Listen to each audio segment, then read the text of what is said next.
But tell me, Nalini, about partition. You born in 1946, a year before, and it's a recurring theme in a certain sense. It's a benchmark of a certain kind of violent history that you come back to, and there is perhaps this is really at the core of what I was thinking of. Is there is this thread of your developing a language, an aesthetic language for toxicity, and you've done that extremely well. You've found a way to express toxicity in your work, but partition seems to be at the fountainhead of this, and then there are multiple manifestations. You go back to Nagasaki, of course, but there are other references. Yes, the thing is, what happened at partition has been repeated all throughout our own history in India post-partition.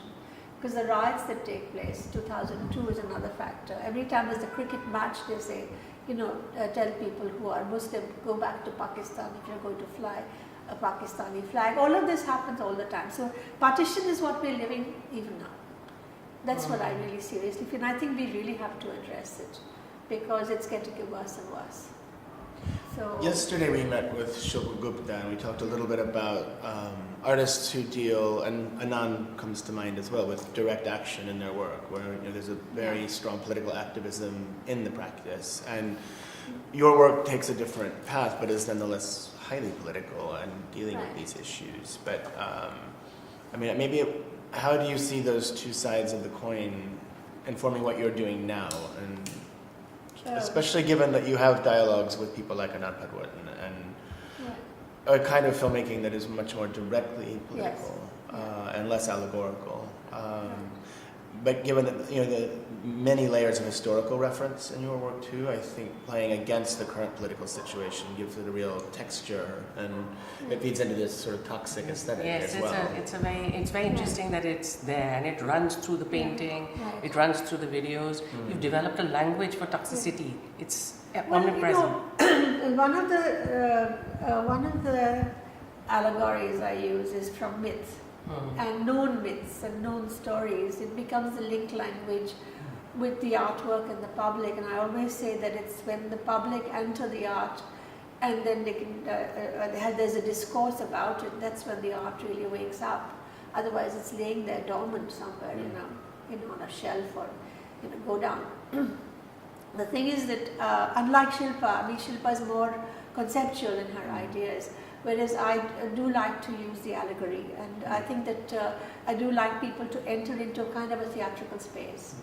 And then because I think the spectacle is something that attracts people, and much more than, of course, the public has developed differently now, and for Shilpa's generation. But for my generation, the very fact, it was painful that when you had a show in a gallery, people didn't come.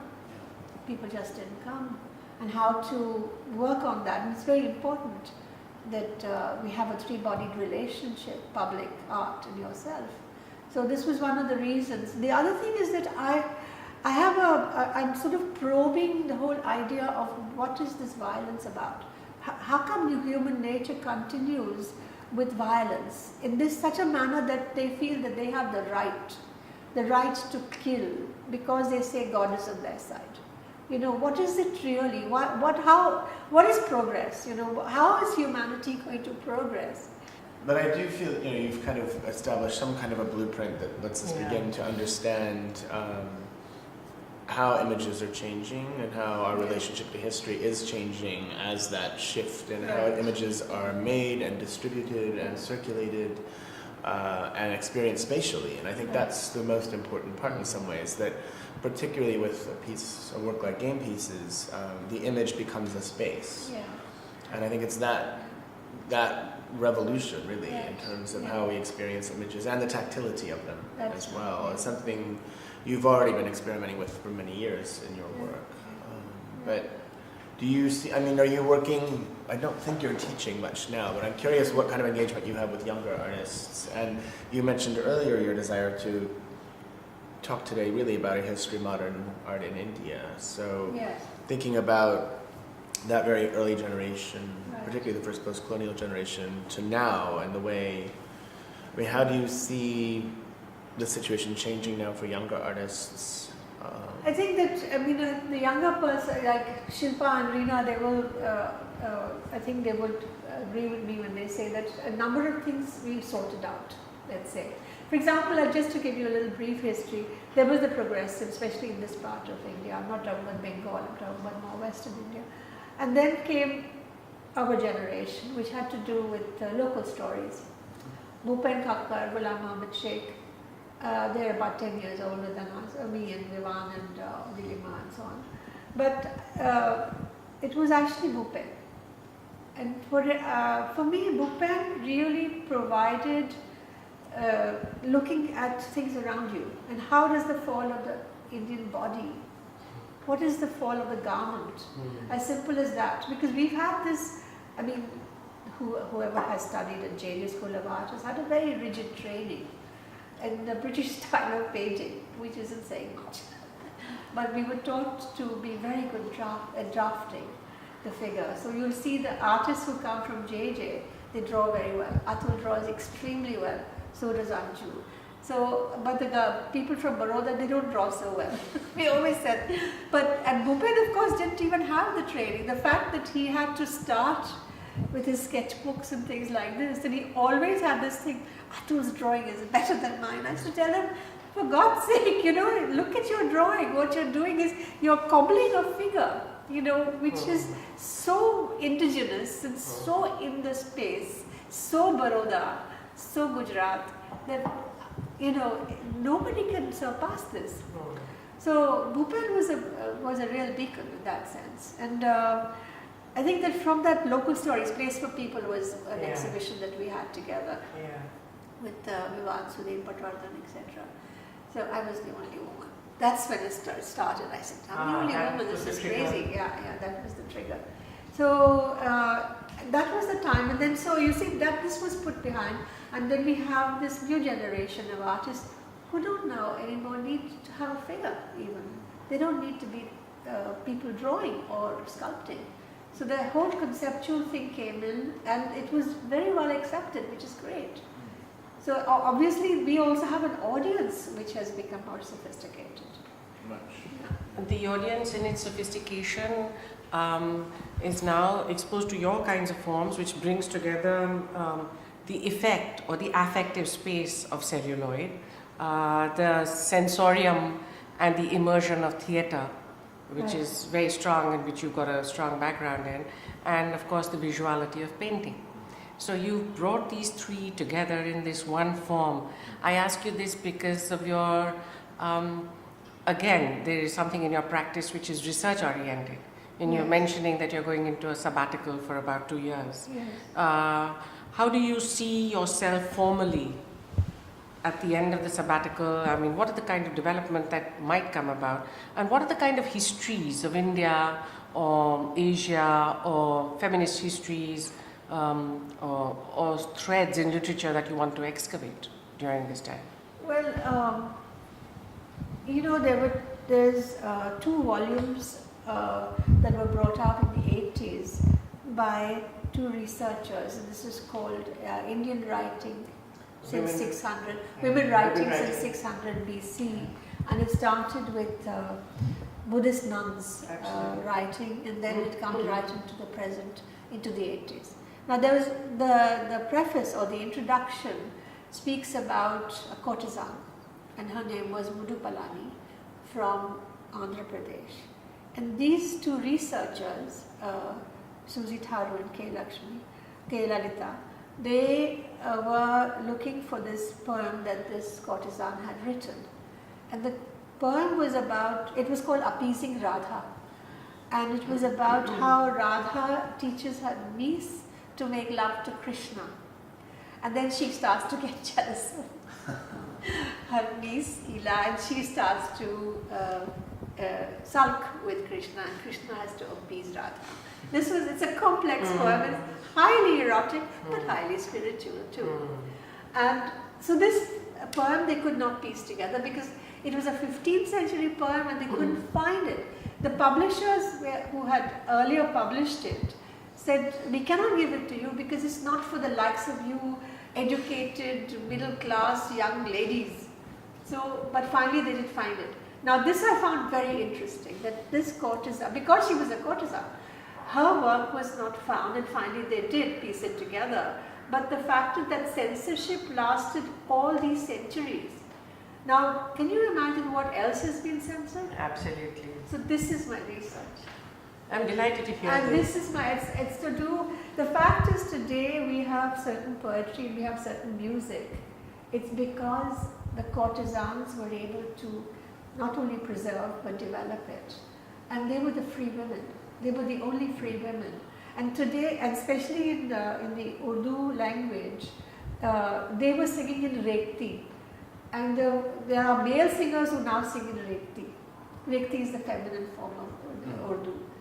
So, you know, you can hear Bade Ghulam Ali Khan singing in Rekti. I wanted to know if you have a formal language for reference or inclusion, or do you believe it's not necessary?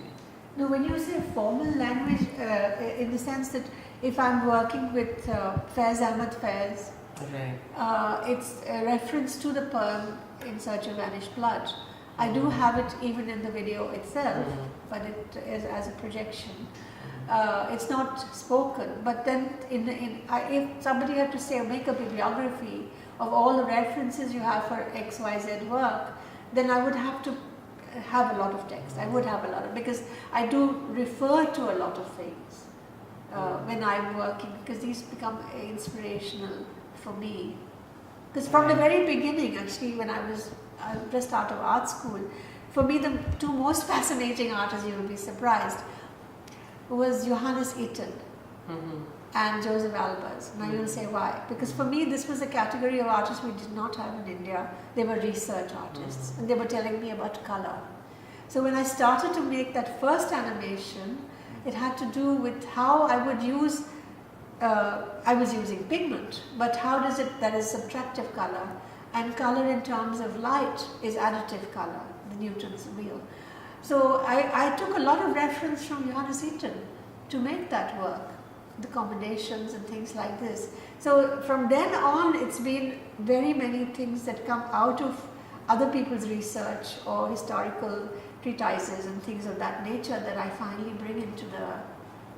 And then finally I do, in the work Transgressions, I was using a VCR and a projector, and I could distort color as I would do with watercolors. I would make the colors bleed. Yeah. But I mean, it would be great to go dig a little bit deeper into your interest in color in particular. And I think, if you think of Albers, it seems almost antithetical to the work that you make. It's high, exactly. That's why high modernist, surprised. highly reductive, no figure whatsoever. Yes. And I'd be curious to know, what drew you to color? How has color shifted in your work, and how have technologies like video engendered that? And the figure. It'd be great to talk about the figure. And I think, earlier you said you want, if you even compare your work to Nazreen, who was really dealing in a modernist idiom, but you went in a very different path. Yes. Well, at that time, as I said, for me the conundrum was, how do I, on a flat surface, when I make a painting, how do I make the eye move? And these people have done research on that. If you put red here and green here, the eye is going to pop up and down, because in the color scale they're opposite each other, and the eye looks for the gray, the area of peace almost, So these are the trajectories you form in a painted surface. But then when I have film, then I have something else, I have a whole extension. And there, the person who came in very handy for me was Molinaj. I don't know how you pronounce Molinagi is what we discovered. Yes. But the light space modulator. That's right, yeah. Vision in motion, and and I said, of course, we have technology. What you see when you walk, when people just walked, the framing you would have would be of a different type. If you were in a bullock cart, it would be different. If you were in a train, and then finally, of course, the airplane. So, vision in motion is, there were questions that people would ask, the public would ask, why are you distorting this image? Why isn't the mouth right? People ask these questions, and I want to give an intelligent answer to this. So, how do you look back on the modernist aesthetic, and certainly it's a position of keeping away a very large amount of reference to the local and the immediate, especially when we've been in listening to you and to Shilpa Gupta yesterday, Shilpa Gupta's great preoccupation with the borders of India and Bangladesh, your own work starting in such a significant way in video with Toba Tek Singh, and so national histories which are a part of the early Bengal school's preoccupation, and for which they're sort of vilified and done away with, and the modernists are lionized. And then the modernists, in a certain sense, because of their absence of engagement, would now seem somewhat depleted. How would you feel about? What do you feel? The idea of modernism in India, I think, was too short, to my mind. I mean, because what we get from modernism is some very basic, very, very interesting situations as happened in the West. Nehruvian ideas were modernist ideas. He was totally a secular person, and of course the great city of Chandigarh is one big example, and the big dams, etc. I think the modernist agenda has been too short in India. We sort of jump straight into I think if it had been longer, I think we would have had that whole plan of properly a secular state, which in a sense did not happen. It was that whole dichotomy between Ambedkar and Gandhi as well, because Gandhi was very much for religion and keeping those religions, whereas Ambedkar was totally against. And so I think this dichotomy could have been resolved. And today we are in a very strange situation. We are completely plummeted into religions. It's all over the world. I mean, I think what your postmodernism did was recreate religion. We said goodbye to the Cold War and enter God. But it also brought what Nehruvianism did in a certain sense was, for instance, a certain neglect of Urdu or neglect of Sanskrit, or turning a sort of, it didn't bring into the fold the many communities and groups which are now so assertive all over India. They were not a part of the modernizing project. They were left out, they were elided in a certain sense. And now these absolutely intransigent voices claiming space, this is what needs to be dealt with. So I think the modernity project was an incomplete project. It was an incomplete project. That's what I totally agree. I think the academy is what the academy started out with. They didn't complete the agenda. I think the Satya Academy could have done exactly what you say. Right. Yeah. I mean, you were referring to Fez, you're referring to a number of poets which 50s, 60s, 70s India would have neglected. Right, yes. But if you remember, I mean, you were too young, but at that time, even for us to make references to miniatures was considered retrograde. Whereas it was like Raza tried to extract the images, the colors from the paintings from Rajasthan and use that in an abstracted way. But it was finally people like Gulam and Bhupen who restored it. Restored it, yes. Yes. So postmodernism was restorated. Especially, yes. I think so. But I'm even thinking just about, if there's a radical shift in India in the late 1940s, right at the moment that abstract expressionism in the States is really taking off, and modernism does shift into a different gear, if not a higher gear. Then you go soon after that into pop and into minimalism. And then you get Michael Fried, and he's arguing against theatricality in art, which is diametrically opposed to your position, of course. But I mean, if modernism in India, like in many parts of the world, failed or was incomplete, or, to what extent do you think that was a willful or a non-willful desire not to be accommodated into the Western agenda? Yeah. Because it was obviously a desire to be part of international conversation and to have an urgency and a relevance to that conversation.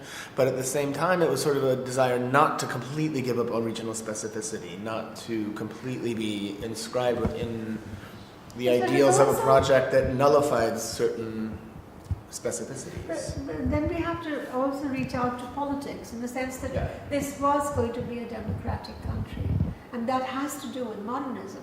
Everything. Yeah. And to be a democratic country, we also have to be political. I mean, you cannot have the one without the other. So if you notice in India, everyone talks politics. Because we are so much geared to the fact of this country has to remain democratic. Yeah. So this is a big agenda. And for me, big. I think for Shilpa, that's the big thing. I'm interested in Stuart's question, particularly when we take into consideration an artist like Gayatri, whom you would have seen working. Yeah, And, I knew very well. and you knew well, and so modernist undeniably, but also, does he not want to abandon the larger referencing of the East? I mean, in that sense, a sort of an Asian aesthetic or an Asian link sort of seeps into Indian practices every 2 or 3 decades. You have it almost from the early 1900s with Abanindranath, you have it in Baroda at a certain time, you have it in Nilima Sheikh later, and you have it in other kinds of practices coming. This. Gayatri was very interested in Japan. Exactly. Very, very interesting. Exactly. Japan, as was of course many artists from the United States as well. Yes. And I think, correct me if I'm wrong, but abstract expressionism in the United States had a lot to do with the Japanese. Absolutely. Right. And Zen. Zen, yes, Zen. yeah. But he was in New York in the 60s and wouldn't have been noticed. It's that he has to come back and many years later get a Well, retrospective. that has to do with other things. It doesn't have, the notice was not in the art community, but it had to do with some other higher beings in the museum world that have to suddenly say, well, we have to look at the rest of the world. I think it has more to do with it. I mean, the West was closed. I mean, when I say West, it's Europe and England and America were completely, within themselves. They hardly looked outside till after the 90s, I think. And then, of course, these blockbuster country shows. So the BRIC countries, one by one. Brazil is now coming up, but everywhere we will see it's the BRICS. Absolutely. No, it's. But I do think now, I mean, in New York alone, right now, your work is up. There's a major show at the Queen's Museum. Yeah. There's But that's an India show again. That's exactly. But Yeah. but we've just had Gayatri. We're about to have Nazreen. Right. Kate will be doing Bhupen Kaka next year. So Right. it is building. I Yes, think you're it's beginning to building, see yeah, a more yeah. kaleidoscopic Right, yes, view on things, right, and it's yeah. I think the more that there is a broad familiarity, Yes, in major yes. Western capital museums, I think Yeah. it is changing. Yeah. And People haven't understood, at least the powers that be have not understood how important it is for certain peoples to see their own culture up. For example, the colonized countries from France, because I've lived in France, I know what it's like to be with Moroccans, Tunisians and Algerians. If from that very start they had started to showcase artists from those regions, from the former colonies, I think it would have made a big difference. Yeah. But they didn't. You see, they didn't realize, and I think now people are realizing that we really have to open up to the rest of the world, because the dispossessed didn't have a voice.